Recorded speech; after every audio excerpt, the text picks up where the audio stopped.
Well, welcome back to another edition of the Has Been podcast as we come to you on March 3rd, into the regular season for the women's team. They did qualify for the Big Ten tournament after missing out last year. Men's team 5-6 in its last 11 games. The Big Ten championship has been out the window for for at least a week or so, probably longer than that.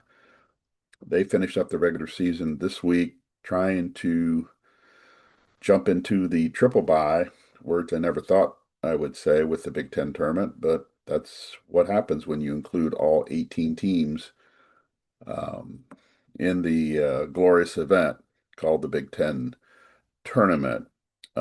So they've got to straighten themselves out before they get to the conference tournament and then the NCAA tournament. But we'll start with the women that qualified on Sunday, beat Northwestern 66-62. Um, they had three players score 51 points. That's what they needed. And still they're without their best player, Madison Layden-Zay, who probably isn't going to return this year. Purdue has not officially said she's out for the year, but she hasn't practiced and probably won't practice.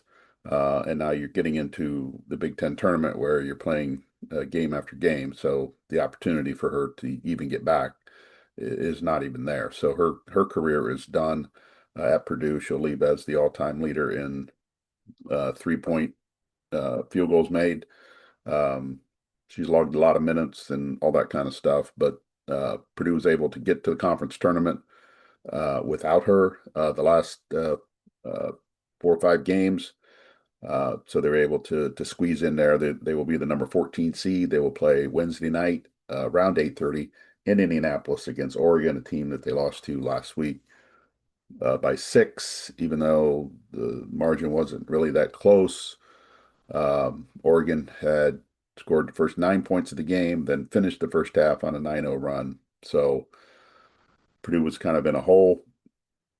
And you take out those two 9-0 runs, and Purdue outscored them 65-53.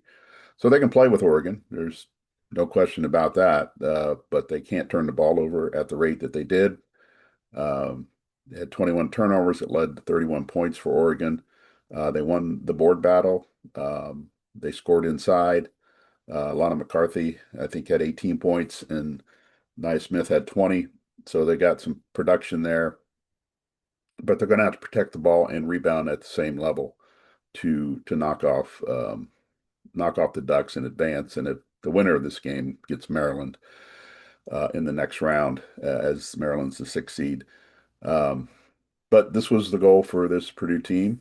One of the goals was to get to the Big Ten tournament after missing out last year, and they did accomplish that. It was an uneven journey to get to this point. Um, really, the game that kind of uh, caused concern was losing to Penn State at home because they were on a path to get to the conference tournament as they went through the conference season. But then they lost at home to Penn State, and Penn State is at the bottom of the league. Purdue's at the bottom of the league too. But they lost to Penn State at home, and that kind of um, ramped up the anxiety as far as, okay, where are the next wins coming from? They're able to beat Rutgers, and then even with a healthy Madison Layden-Zay, they were going to struggle to beat Iowa and um, who did they play on that?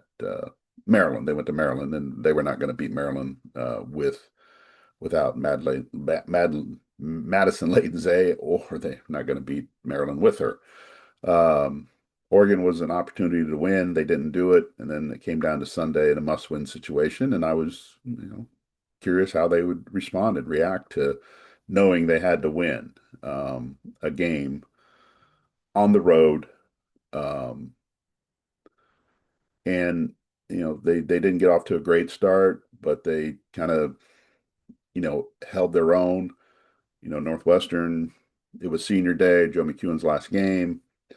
They started an all-senior lineup, and they got out to a 4-0 lead, and a player that averages 1.1 points had 4 points in the first 2 minutes of the game. And you're like, okay, they're going to make it hard on themselves. But, they got control of the game. They're up by 10 in the third quarter, and um, Northwestern came back, got it to a one possession game late, but Purdue was able to make some plays.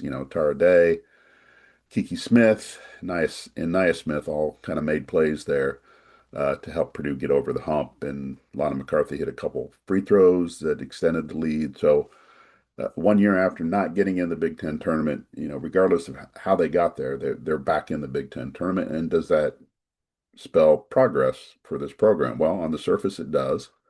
The other part is that they have more overall wins than they had last year. They have more Big Ten wins than they had last year. So if you're using that measure as progress, then you have to say yes, that's progress. The raw data tells you that it's progress.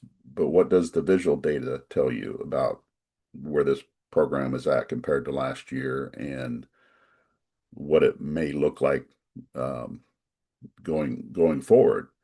Because they lose one player, Madison Layden Zay, as of right now. I mean, the portal hasn't opened yet. There'll be movement in the portal.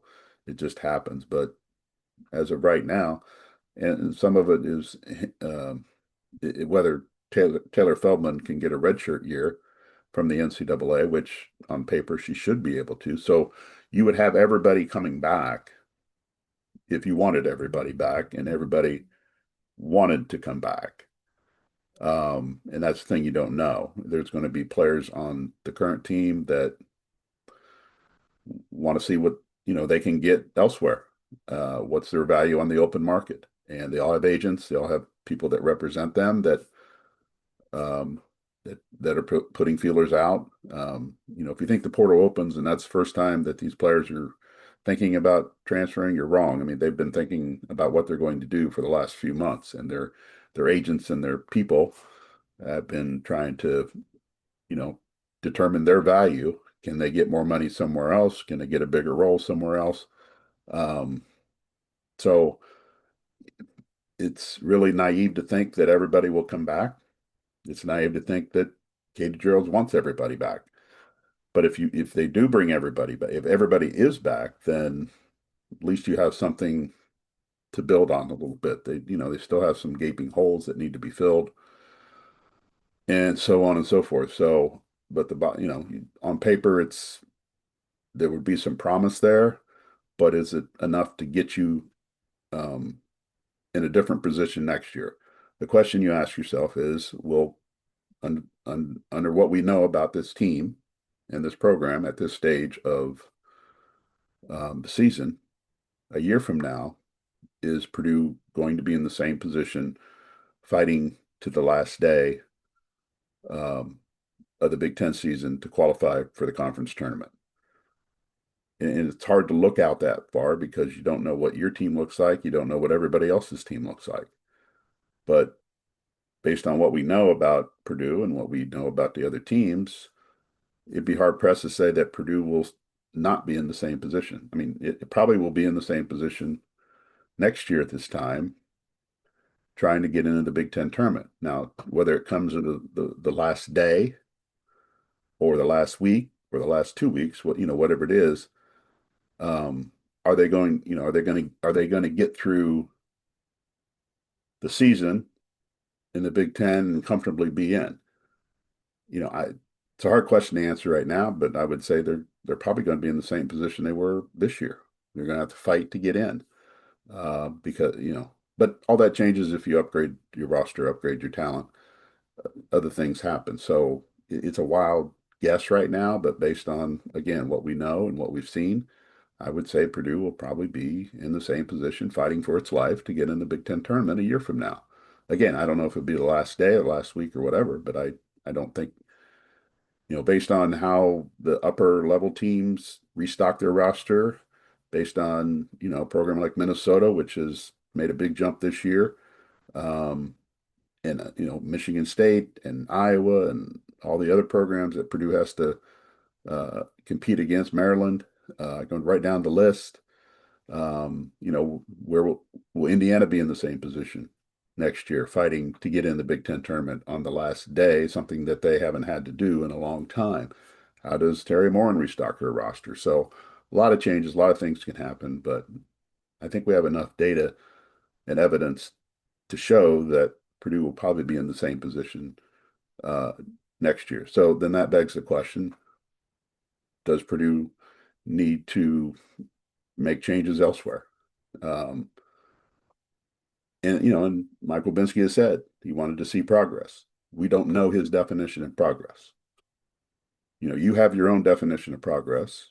I have my own definition of progress, but what is his definition of progress? Is it more wins? Is it getting in the Big Ten tournament? Is it, scoring more points than he did last year? I mean, there's a whole host of things you can look at. So what is progress in his mind? Um, and that'll be the key question. This is Katie's fifth year. Um, the last, at least the last year, it's been, what do you do there? And the buyout is right there. I mean, it's a cloud that hovers over the old situation. It's 1.6 million right now. It's paid out over monthly installments. So it's not like you got to write a check for 1.6 out of the gate. So it's paid out over time. And but does Purdue have an appetite to go in that direction and add more debt to an already tight athletic department from a financial standpoint? But as I think I said last week, and I've said before, I'll continue to say it. What are you doing on the back end? How are you going to upgrade things? If you're just going to elevate assistant, then why make a change? Or if you're just going to um, go grab an assistant coach from a mid-level program, why make the change? I mean, it's just there's, if you're not committed on the back end, then you know what are you doing?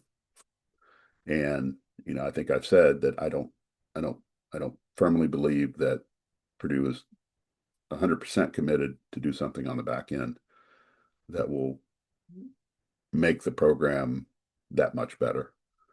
Because you look at track records, you look at how this this athletic department's handled other non-football coaching situations.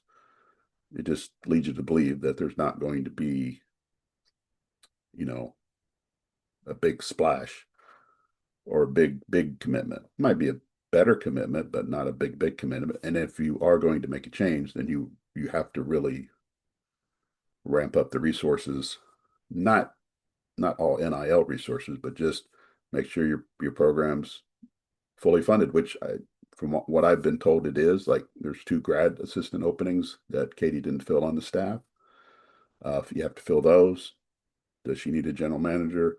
Does the program need a general manager? I mean, so on and so forth. So there's a lot of things that go into it, but you got to be committed on the back end if you're going to make a change. And, I'm not, I don't know what will happen. The fact that they made the Big Ten tournament, I think is um, an indication that maybe she does come back, but, don't know. Or I have one opening in the Big Ten. Coquise Washington was let go by Rutgers on Monday, which was no surprise. But again, what's their commitment level? And they've got like a ton of debt. Like they got to pay Coquise Washington $1.6 million for the last 2 years on our contract. So that's more debt that they're incurring. How committed are they on the back end to really improving their program? And will Penn State make a change? I They didn't last year when everyone thought they would. Do they do it this year? Is it a situation where the buyout's more manageable that they can handle? They just paid off a football coach how many millions of dollars in the middle of the year because they were not achieving what they thought they should achieve. Um, so you dig yourself deeper into debt, and it forces bad decisions, hasty decisions, quick decisions, and then you're trying to play catch up, and you can't catch up. But anyway, that's where the women's team program is right now. Um, can they win a game in the Big Ten tournament? Yeah, I mean they can beat Oregon. They can beat Oregon. One thing in their favor is that Oregon was just in Indiana. They played Indiana and Purdue, and they left. They flew back. They played Washington on Sunday. Now they're flying back to Indy. It's about just over 5,000 miles they've had to travel. Does that play a role in Wednesday's game? Who knows? You'd much rather be in Purdue's position where you just take a bus trip down to Indy and you don't have to get on a plane, and you haven't been on a plane for almost 2 weeks because you bust to Northwestern. You'd much rather be in that position than Oregon's position where the wear and tear of travel could play a role. Not saying it will, but it could play a role. So, if Purdue can take advantage of that, then so be it. But the bottom line is they're going to not have as many turnovers and rebound the ball well. And then if they win, they would play Maryland, and that's a bad matchup for Purdue. If they win, I don't see them beating Maryland. Um, Oregon did beat Maryland, I believe, earlier in the year, but I don't see Purdue beating Maryland this time. So if they win, it's likely a one and done. But again, would that be enough to yell progress and run this back one more time? And could Purdue squeeze into a non-NCAA postseason event? You have the WBIT and then you have the WNIT. The WNIT is a pay for play, which I don't think Purdue is really that interested in. If they could squeeze into the WBIT, that's sponsored by the NCAA, you do get to play home games, or Purdue probably would be in position to play home games. But would they be too far under 500 to really be um, attractive? And how many Big Ten teams get in the NCAA? Right now, the projection is 12. We know that Penn State, Rutgers, and Northwestern will not be playing in any postseason events. And Northwestern is the other job that's open because Joe McEwen retired. Um, and that leaves Indiana, Wisconsin, and Purdue as three potential non-NCAA tournament teams. Indiana's probably going to be over 500, so they would most likely be the first one. Wisconsin is entering the Big Ten tournament on a 9-game losing streak, um, but they could be an attractive team. It's just Purdue could win a game. What does that do for their chances? Anyway, to the men, yeah, I mean they've hit the rough patch. That preseason number one ranking is a long time ago, isn't it? Um, this team looks broken to me. Um, and and it's never just one thing. It's always a combination of things um, that happen. You know, they defensively they've struggled during this 11 game stretch. They can't get people out of the paint. They give up too many threes. Um, you hear the word connected a lot. They're not connected defensively. Um, and it's led to, I think the last four teams they've played have shot 50% or better from the field, um, because they're getting quality shots and they're hitting them. And Purdue's offense just has not been able to keep up. Purdue's offense hasn't had a lot of turnovers the last few games, but teams have capitalized on them. Michigan State did a number on that. Purdue only had, 9 turnovers, and they scored 17, 18, 19 points off those turnovers. Yeah, I think they hit 4 threes off those turnovers, and it's a 2-point game. Um, the problem with turnovers, there's a lot of problems with turnovers. One, you're not getting a shot, you're not scoring, and then if the other team does score, it's kind of it's really a bad thing. Like the women the other night against Northwestern, they scored 32 points off Northwestern's turnovers, and there's no like great game plan with points off turnovers. It's not like you can plan for them or here's the plays we're going to run when we get a turnover. They just happen. and what, the other team's not scoring and you are, and that's a plus in your factor. So, um, like in the women's case, they scored 32 points and Northwestern didn't. And in the men's case, Michigan State scored when Purdue didn't, and they were able to get a, a sizable, an 8 point lead late, and then they hung on at the very end. But um, you know, Purdue's not having a lot of turnovers, but they're not having um, maybe the level of success on offense that they had earlier in the year, and defense has really gone the other direction. I mean, they have to figure out how to stop people, and they have to rebound. Um, the center position with Oscar Clough and Daniel Jacobson probably isn't producing at the level that it was earlier in the year, or producing at the level that they thought it would be this deep into the Big Ten season. And the ones, I think I mentioned this the last time, but the fact that Matt Painter mentioned that Oscar Clough was gassed after the Michigan State game, during that game, um, in late February, that's not something I thought I would hear. So you've got Jacobson's not, he needs some work in the strength department, but you're not getting the production offensively from that position when those two are there, and you're not um, stopping teams from scoring, close to the rim. Now, when Trey Kaufman's at the center spot, he does rebound better, but then you have a gaping hole from the power forward spot that doesn't rebound as well, because you're putting Jack Benner in there, and Jack's more of a perimeter guy. I mean, it's great on offense, I think, because you can bring a big guy out to the perimeter, um, and Jack can shoot the threes. But defensively, it hurts you because Jack's undersized and he doesn't rebound as well as your typical 4/power forward guy would. So that's where Purdue gets hurt.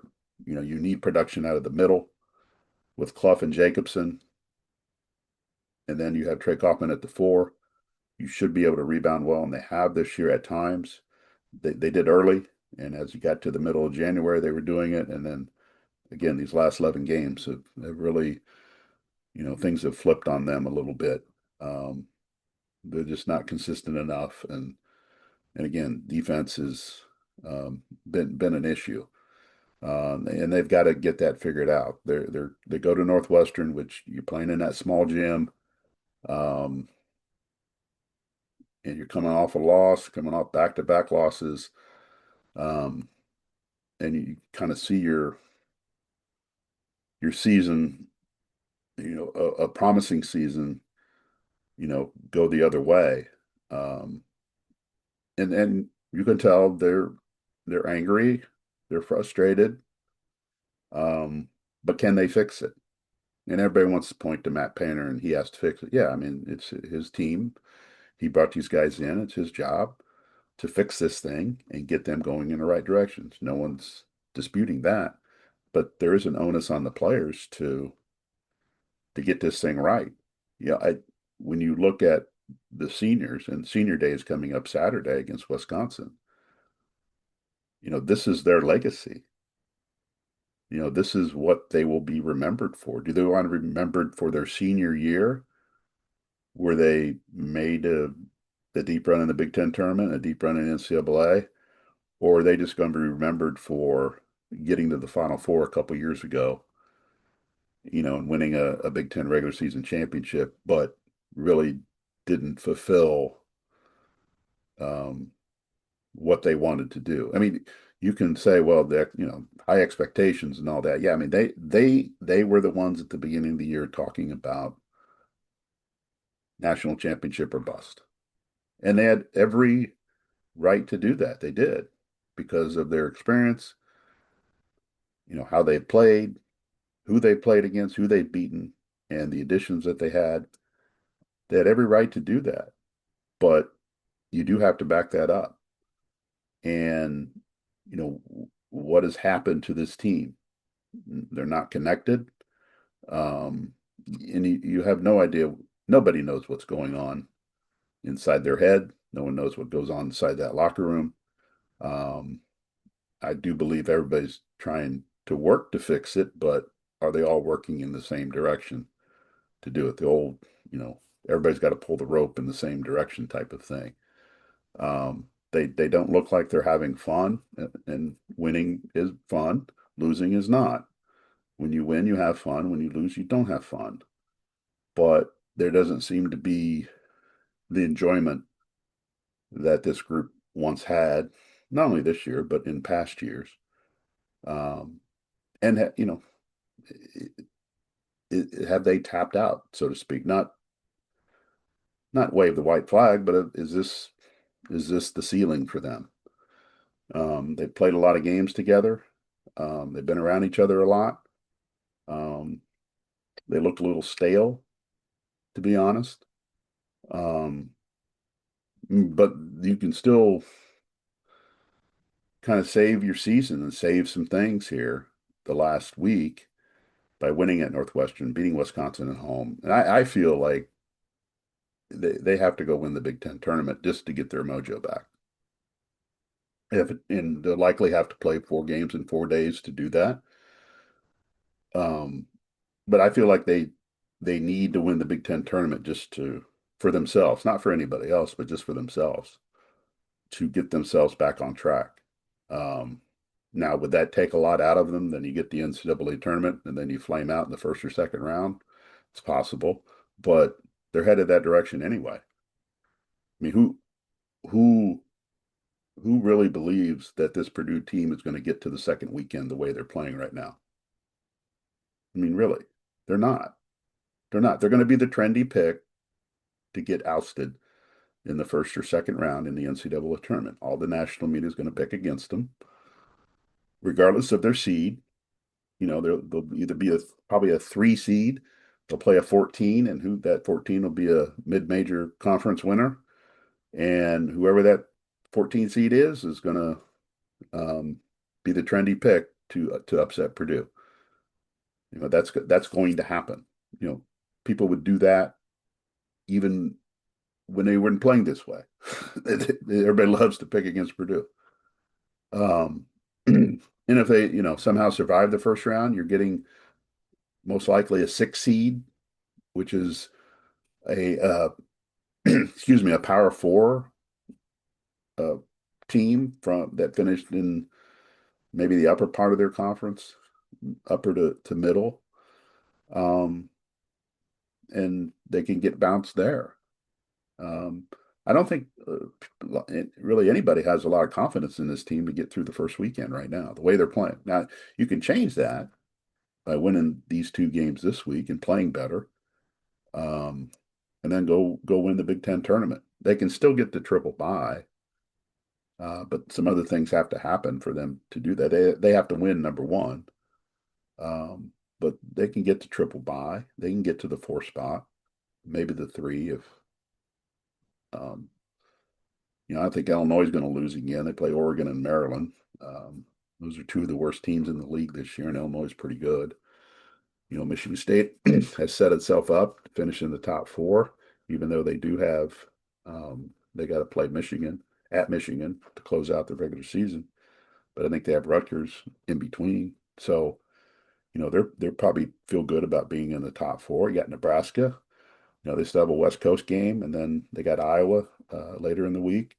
They could easily lose 2, but the way they're playing, they could win 2. So it's not, you know, the whole thing, the old thing, just worry about yourself, and that's what Purdue has to do. But it's most likely they're going to be playing on the Thursday, and they're going to have to win 4 games in 4 days to do that. But I feel like they need to win the Big Ten tournament just for their own psyche.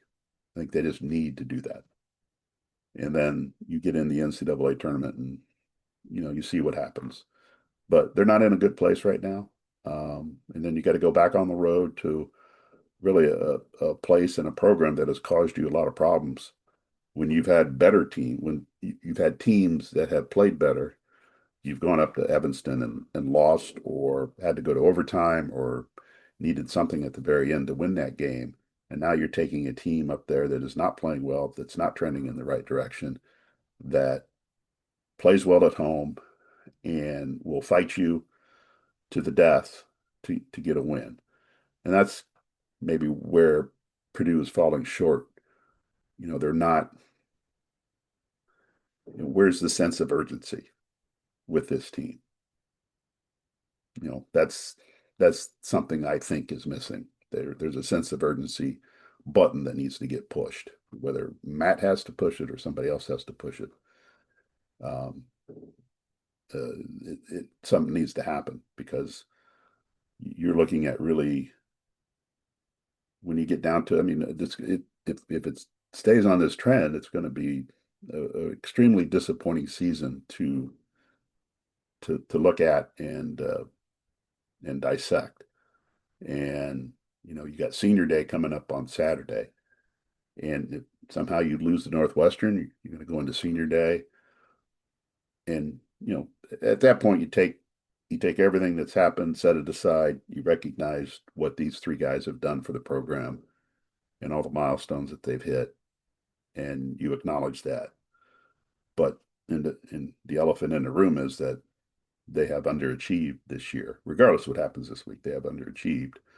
But you can change that narrative by picking it up and going. The talent is there. It's just a matter if they can get it done. Now, you do have another team you got to play. They're practicing. They're trying to beat you and all that. But we've seen this team at its best, and we've seen this team at its best during this 11 game stretch too. I mean, they smoked Indiana. They've beaten some other teams. They went to Iowa and snapped Iowa's winning streak and pounded Iowa pretty good. So even during this streak, they have shown flashes of who they are. But also in this streak, they've shown flashes of who they are. So they've got to figure out a way to combine all that and end the week on a good note, and then again go to the Big Ten tournament and go win the thing. Um, just to go do it. They should be driven to do that in my opinion.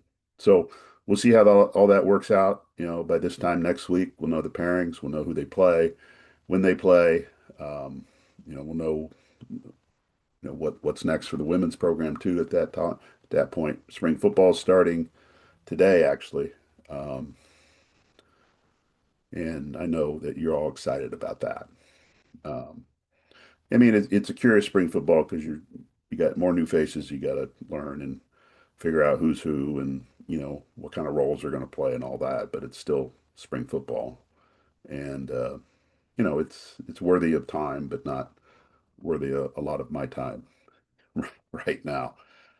Just because we'll see how spring football plays out. And I think Purdue has pro day coming up this week.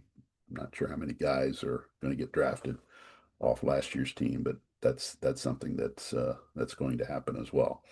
All righty. Well, we appreciate your time stopping by, and we're getting late in the year, and we'll see how things play out for both basketball programs and go from there. Until then, we'll probably talk after um, Saturday's game, men's game at Ohio State. We'll do one of these as the men head to the Big Ten tournament and the women figure out what's next. All right. Well, thank you. Thanks for stopping by. Have a good day.